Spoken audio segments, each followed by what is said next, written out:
नमस्कार दोस्तों, स्वागत है आपका आपके अपने चैनल ज्योतिषी उपाय में। मैं आपके मध्य एक बार फिर से उपस्थित हूँ एक नए उपाय के साथ। आज का जो उपाय है रवि पुष्य नक्षत्र जो कि अप्रैल के महीने में पड़ने वाला है, उससे संबंधित एक उपाय लेकर के। ये जो रवि पुष्य नक्षत्र अप्रैल में पड़ने वाला है ये बहुत ही खास है, बहुत ही शुभ है।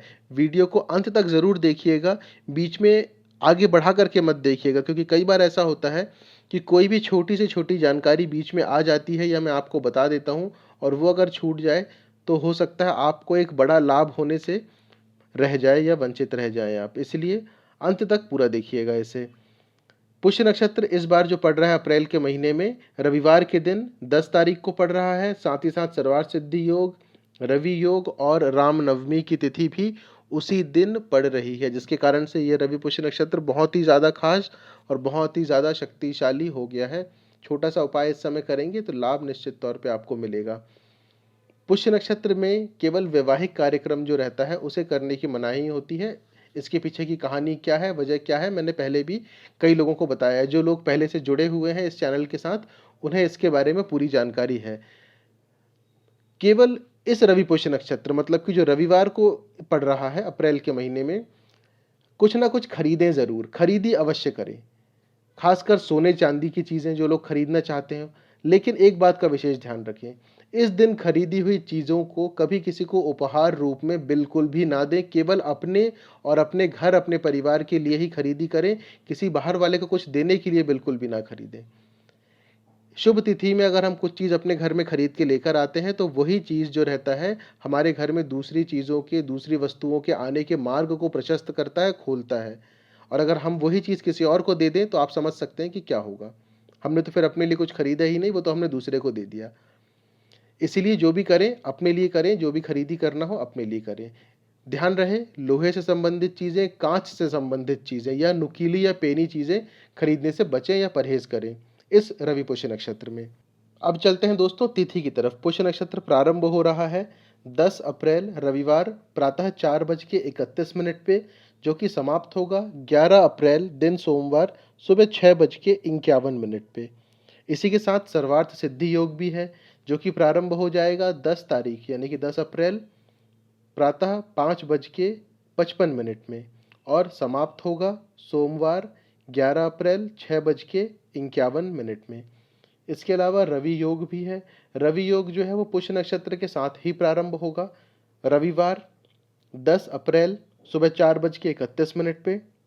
लेकिन जो रवि योग है वो समाप्त होगा जाकर के 12 अप्रैल सुबह 8:35 यानी कि मंगलवार सुबह 8:35 पर रवि योग समाप्त होगा। लगातार 2 दिन रवि योग का रहेगा। रामनवमी यानी कि जो नवमी की तिथि है वो प्रारंभ हो रही है 10 तारीख रविवार रात को 1:23 से, यानी कि 9 तारीख की रात को अगर हम देखें तो 1:23 लग जाएगा। उस समय से ही हो जाएगा ये प्रारंभ और अंग्रेजी कैलेंडर के हिसाब से 10 तारीख की तिथि लग चुकी होगी, जो कि समाप्त होगा 10 तारीख की रात को 3:15 यानी कि 11 तारीख की सुबह 3:15 में रामनवमी की तिथि समाप्त होगी। ये वही रामनवमी की तिथि है जिसके कारण से रवि पुष्य नक्षत्र और भी ज़्यादा शुभ और भी ज़्यादा शक्तिशाली हो गया है। साथ में आपको जो उपाय बताने वाले हैं वो इसी रामनवमी की तिथि और पुष्य नक्षत्र को ध्यान में रखते हुए, ग्रहमान ग्रह स्थिति को ध्यान में रखते हुए ही आपको बताया जाएगा, जिससे आप निश्चित तौर पर लाभान्वित होंगे ही होंगे। उपाय बताने से पहले मैं चाहूँगा कि आप इस चैनल को सब्सक्राइब ज़रूर कर लें। जिन लोगों ने सब्सक्राइब नहीं किया वो सब्सक्राइब कर लें। बेल आइकन का जो बटन है वो ज़रूर दबा लें, जिससे कि चैनल में अपलोड किए जाने वाले किसी भी उपाय की जानकारी सबसे पहले आप तक पहुंच सके। सब्सक्राइब कर लिया हो तो धन्यवाद दोस्तों। अब चलते हैं उपाय की तरफ। रामनवमी, पुष्य नक्षत्र, रविवार, सर्वार्थ सिद्धि योग, रवि योग, इसमें आप सबसे पहला उपाय जो करेंगे वो सूर्यदेव से संबंधित रहेगा। उसकी दो वजह है। पहला तो रवि पुष्य नक्षत्र रविवार का दिन है, सूर्यदेव से संबंधित है। दूसरा रामनवमी, प्रभु श्री राम रावण का जब युद्ध हो रहा था तो भी प्रभु श्री राम ने सूर्यदेव की पूजा की थी युद्ध में जाने से पहले और उन्हें सफलता हाथ लगी थी। आज का जो ये उपाय है ये आपको आपके जीवन में सफलता, किसी भी प्रकार की सफलता किसी भी मोर्चे पर, चाहे वो आर्थिक मोर्चा हो, आपका व्यापारिक मोर्चा हो, मान सम्मान, यश, प्रतिष्ठा, देशाटन, किसी भी प्रकार की समस्या, दिक्कत, परेशानी, इच्छा अगर आपकी हो तो उसमें ये आपको सहायता करेगा। सबसे पहला उपाय जो है वो सूर्यदेव से संबंधित है। और दूसरी वजह ये भी है कि सूर्य जो होते हैं, सूर्यदेव जो होते हैं, वो हमारी कुंडली में ग्रहों के राजा कहलाते हैं। अगर आपका सूर्य बलवान है, आपका सूर्य शुभ है, शुभ फल दे रहा है, तो कुंडली में मौजूद किसी भी नकारात्मक ग्रह के प्रभाव को कम करने के लिए एक सूर्य का बलवान होना ही काफ़ी है। अगर सूर्य की स्थिति अच्छी है, मजबूत है, तो आपको पार करा के ले जा लेगा, सारे ग्रह के जो नकारात्मक प्रभाव है उसे भी कम कर देगा। इसीलिए भी सूर्य को बल देना या सूर्य को शुभ करना, अगर सूर्य आपका शुभ होगा और बलवान होगा तो वो आपको निश्चित तौर पे फायदा देगा। और अगर किसी का सूर्य अशुभ है, यानी कि उसे गलत परिणाम या गलत फल भी दे रहा है, तो सूर्यदेव की पूजा कर आप उनसे कृपा प्रार्थना कर सकते हैं। तो सबसे पहले आपको बता दें कि उपाय जो है वो आपको कब करना है। रविवार पुष्य नक्षत्र के दिन सूर्योदय जब भी होगा, आप जिस भी जगह पे रहते हैं अपने स्थान का सूर्योदय का समय देख लें, कैलेंडर में दिया रहता है, नहीं तो आप इंटरनेट में गूगल में देख सकते हैं, आपको पता चल जाएगा। तो सूर्योदय से 15 मिनट के भीतर भीतर आपको ये उपाय प्रारंभ कर देना है। समाप्त वो चाहे जब भी हो, उससे कोई फर्क नहीं पड़ता, लेकिन उपाय जो है वो सूर्योदय के 15 मिनट के अंदर ही आपको प्रारंभ करना है, ध्यान रखिएगा। सबसे पहले आपको सूर्यदेव को जल अर्पित करना है। अब सूर्यदेव को जो जल आप अर्पित करेंगे वो सिर्फ सादा जल नहीं होगा, उसमें आप कुछ सामग्री भी डालेंगे। यहाँ पर आपके स्क्रीन पे दिखाया जा रहा है। सबसे पहली सामग्री जो है वो होगी शमी की पत्ती, दूसरा होगा कनेर का फूल, तीसरा शहद, चौथा गुलाब जल, पांचवा है अक्षत। अक्षत मतलब ऐसे चावल के दाने जो कि टूटे हुए बिल्कुल भी ना हो। उसके बाद आप इसमें गुड़ डाल सकते हैं। इतनी चीज़ें डालने के बाद आप उस जल को सूर्यदेव को अर्पित करें। अब ध्यान रखिएगा, जल जो है वो शुद्ध जल भी आप ले सकते हैं। अगर आपके पास किसी तीर्थ स्थान या किसी तीर्थ नदी का जल है तो वो भी आप ले सकते हैं। जो चीज़ें आपको बताई है इसमें, वो कितनी मात्रा में डालना है ये आपके ऊपर निर्भर करता है। आप एक बूंद भी डाल सकते हैं, एक लोटा भी डाल सकते हैं। इसमें ऐसा कोई नियम नहीं है कि आपको इतना लोटा भर के ही देना है। आप अगर चाहें तो एक बूंद शहद डाल सकते हैं, एक बूंद गुलाब जल डाल सकते हैं, एक अक्षत का दाना डाल सकते हैं, मिश्री की एक एक दाना उसका मिश्री का भी डाल सकते हैं। यह आपके ऊपर निर्भर करता है।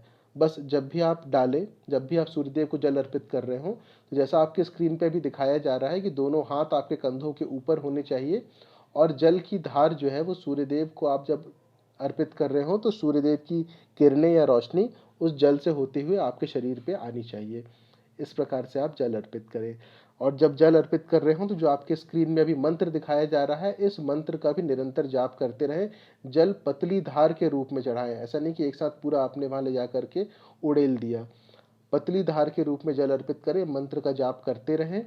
और साथ ही साथ जब आप जल अर्पित कर रहे हो तो इस बात का विशेष ध्यान रखें कि वो जल आपके पैरों पे आके ना लगे।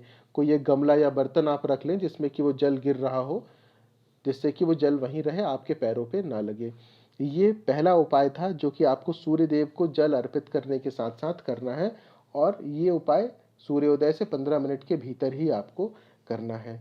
दूसरी चीज़, सूर्योदय के बाद जब आप जल डाल दें, जल देने के बाद, जल अर्पित करने के बाद वहीं खड़े होकर के आपको आदित्य हृदय स्तोत्र का पाठ करना है। प्रभु श्री राम ने आदित्य हृदय स्तोत्र का ही पाठ किया था, और सूर्यदेव के सामने आपको भी आदित्य हृदय स्तोत्र का ही पाठ करना है। जब आदित्य हृदय स्तोत्र का पाठ हो जाए तो उसके बाद श्री सूर्य स्तव राज स्तोत्रम, आपके स्क्रीन पे लिखा हुआ है, जिन्हें समझ में ना आए वो देख सकते हैं। श्री सूर्य स्तव राज स्तोत्रम का आपको पाठ करना है। एक चीज और मैं आपको बता दूं, जो मंत्र आपके स्क्रीन पे दिखाया जा रहा था जो कि आपको सूर्य देव को जल अर्पित करते समय बोलना है, उस मंत्र को मैं आपको पढ़ के बता दे रहा हूं। सही तरीके से सही उच्चारण करिएगा, फल आपको निश्चित तौर पे मिलेगा। मंत्र कुछ इस प्रकार से है: ओम ह्राम ह्रीम ह्रौम सह सूर्याय नमः। ओम ह्राम ह्रीम ह्रौम सह सूर्याय नमः।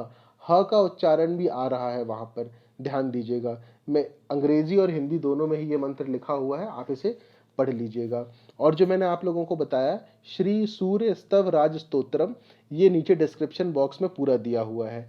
आप उपाय तो बिल्कुल जो समय बताया है उसी समय पर प्रारंभ कर दीजिएगा, बाकी ये समाप्त जब भी हो उससे कोई दिक्कत नहीं है। इतना सब करने के बाद आपकी जो भी इच्छा हो वो आप सूर्यदेव से बोल दीजिए और सूर्यदेव से आपकी इच्छा पूरी करने के लिए प्रार्थना भी करें। ये जो था ये पहला उपाय था जो कि आपको करना है। जब ये हो जाए तो उसके बाद आप अपने पूजा स्थान में अपने घर के अंदर आ जाएं या फिर आप किसी मंदिर में अगर जाना चाहें तो वहाँ पर भी जाके कर सकते हैं। जाने के बाद वहाँ प्रभु श्री राम के सामने बैठ करके प्रभु श्री राम स्तुति का एक बार निश्चित तौर पे पाठ करें। प्रभु श्री राम स्तुति का जब एक बार पाठ हो जाए तो उसके बाद फिर वहीं बैठ करके श्री राम जय जय राम, श्री राम जय जय राम, इसकी एक माला का जाप आप करें।